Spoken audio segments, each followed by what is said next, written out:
Right then, so obviously on Saturday night, Anthony Joshua suffered a very unfortunate defeat to Daniel Dubois, and this is how I think AJ's career could possibly be saved. AJ came out today with a video saying that the journey's not over yet, and he definitely wants to continue boxing for now. So this is how I think AJ's career can be saved, and fights that he can take onto a possible another road to big fights. So yeah, we're gonna go right on to option one, which is um I think this one's an interesting one because I think return and fight Deontay Wilder right away could be a very interesting one. And I think that this could be a smart move as well because Anthony Joshua and Wilder, I mean, it seems like they're coming to the end of their careers, but you never know. I feel like AJ definitely has a lot more in the tank than Wilder, though. Wilder's definitely coming to the end of his career without a shadow of a doubt. He is. I feel like AJ's still got a chance there, but Wilder's definitely coming to the end of his career. And if this fight is to happen, it is now or never, 100%.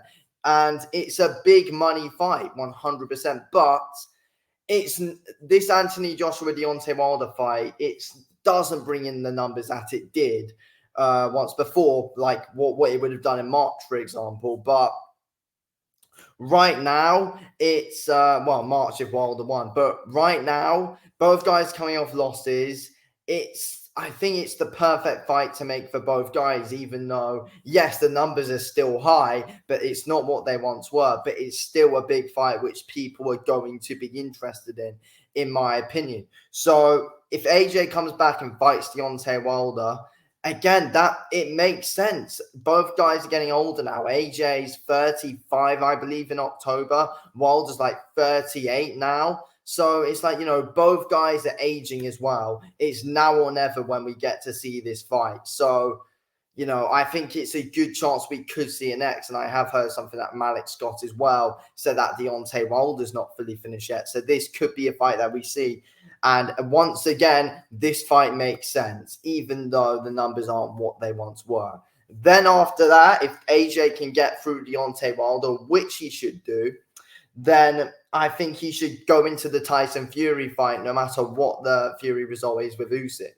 Because I think if AJ beats someone like Deontay Wilder, who's Fury beaten already as well, and it's just a general big name to have on your record. No matter what, if AJ can beat Wilder, I think that's something which sets up a fight with Tyson Fury. Even if it's not for the title, though, it's still a massive British heavyweight clash, which people have wanted to bloody see for years. So this makes all the sense in the world. If AJ can beat Wilder, take on Tyson Fury, we've got then, that helps us get that fight back. It gives us some intrigue if Anthony Joshua can get a good statement win over Deontay Wilder. So that's something, in my opinion, no matter what the state is with Fury, if he has belts or not, that's still the big money fight. And then possibly both guys, AJ and Fury, end their career on that. I think that's definitely an interesting possibility overall. So, yeah. We then, of course, go to option two. And this one's an interesting one. I've got three options as well. This one's an interesting one. So I've got possibly go right into that rematch with Daniel Dubois.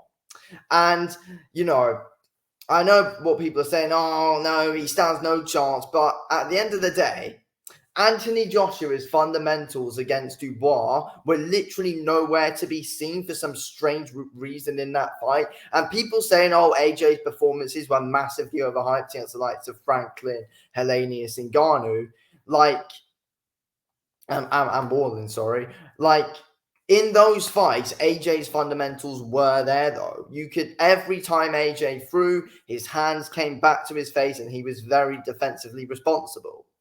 So it's like the fundamentals were there in those fights. They were there. From the moment the bell went in the Dubois fight, AJ's fundamentals weren't there. But against Wallin, against Ngannou, against Franklin, against Helenius, he was very defensively responsible in those fights.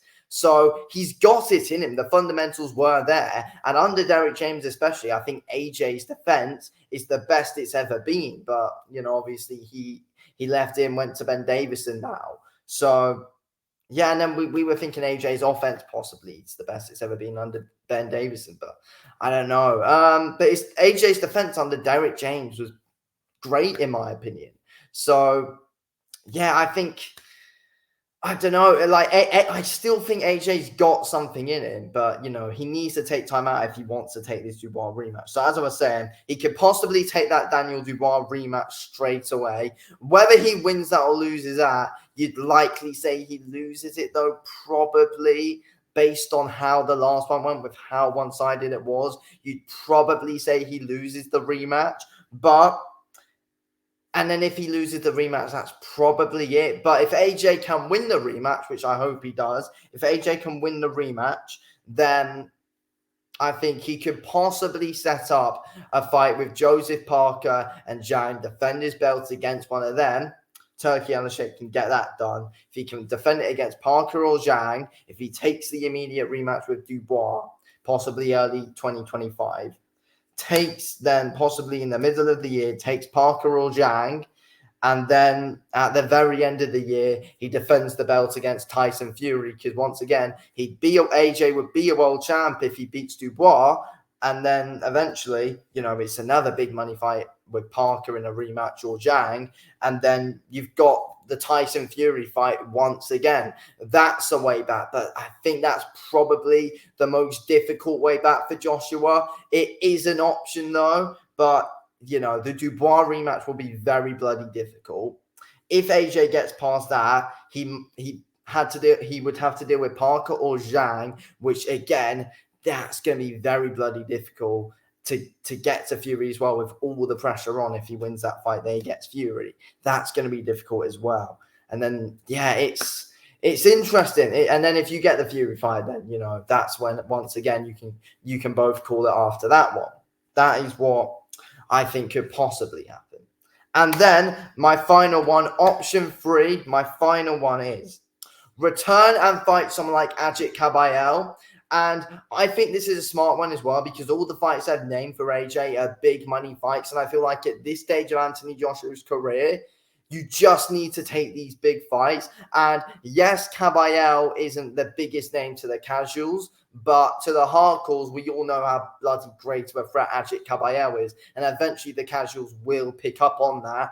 And it's a fight that does well. He'd definitely be able to sell out the O2 or something like that on like a return fight for Anthony Joshua, which can bring some intrigue. Like, you can have it at the O2, free on pay-per-view you could do. I don't know if AJ takes fights out of Riyadh season though. I don't know, but you never know. It would be cool if this one happens. Or possibly like on a co-main event, something is, I don't know, but return and fight Agit Kabayel is an option that's there. And you never know. I mean, AJ was able to headline Riyadh season against Wallin. You never know.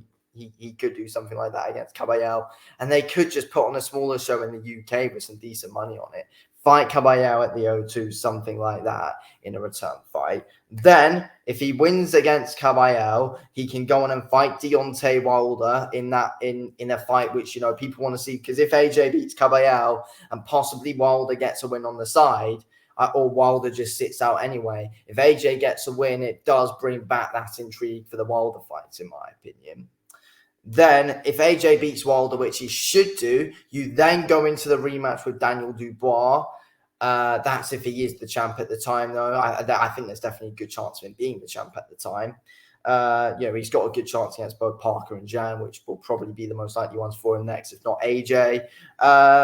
If he beats Kabayel and beats Deontay Wilder, then you can go into that fight against Daniel Dubois for the IBF title, get the belt, become a 3-time world champ, then hang the gloves up there, or possibly just go into a Tyson or take the Tyson Fury fight, which is a big money fight again, of course, as we know. So yeah, there's some interesting options there, in my opinion, but that is ways I think that AJ's career could possibly be saved. What one do you guys think is the best option? Be interesting to hear. Anyway, thanks for watching this video, King. I'll speak to you in a bit.